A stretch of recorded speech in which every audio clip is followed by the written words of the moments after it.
How's it going, everybody?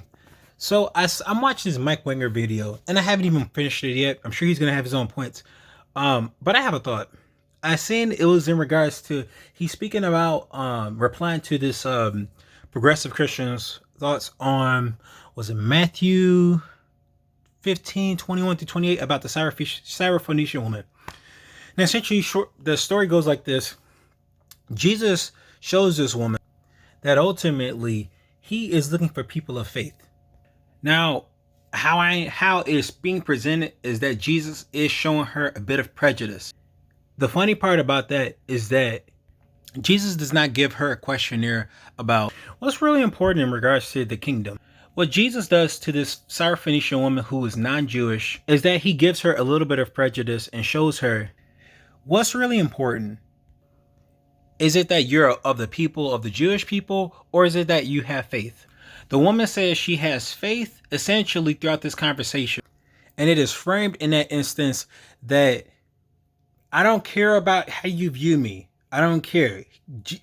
Jesus says to her, is it right for me to give what is for children to dogs? Now, in regards to that, Jesus does call her a dog. He says he is not here for the people of Israel. He is for the people of Israel, and he is not for non-Jewish people at the time. What she says, she urges him, and she says, I don't care.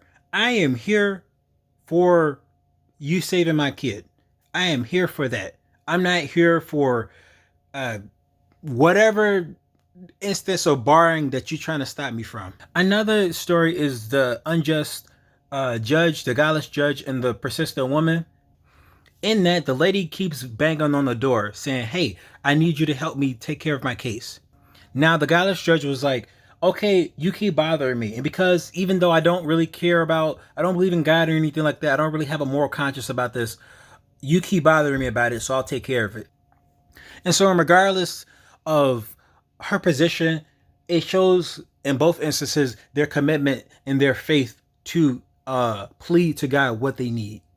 And that due to that faith, that persistence, that commitment in that faith, it shows that what's really important is that her commitment to faith is far more important than people's prejudices, people's commitments and all that stuff. So if you read the whole context, it's not just her speaking to power, it's her more so showing commitment and saying, hey, I don't care about any of this ethnic stuff right now. What I know is that you're the Messiah and that you're going to give me the healing. So, and even another thing in regards to that, the centurion, the Greek centurion, who's also a non-Jewish person, asked Jesus for help. And with Jesus, he's the one, he has a kind of a similar sentiment. The guy, even regardless of what Jesus says to him, he says, just help me before my little boy dies. Which shows that Jesus cares more about people's faith and commitment than he does about all the other small nuances like prejudice and racism and things of that nature. And it also speaks to Jesus's ministry in regards to him reaching out to people in order for them to understand about the concepts of love, self-sacrifice, and things of that nature. That is far greater to love your neighbor than to commit to a ritual and a practice and, keep the Sabbath and mark your, dot your I's and cross your T's. Instead, Jesus calls for far greater than that. He actually calls for commitment to the human experience, not just commitment to the human experience, but commitment beyond the human experience. That's self-sacrificial, that's loving, that's caring, and that he commits to the service of your fellow human being. And in relation to all that, that you love God with all your heart, your mind, and your body. Might be something else, but I know it's essentially committing to everything in relation to God.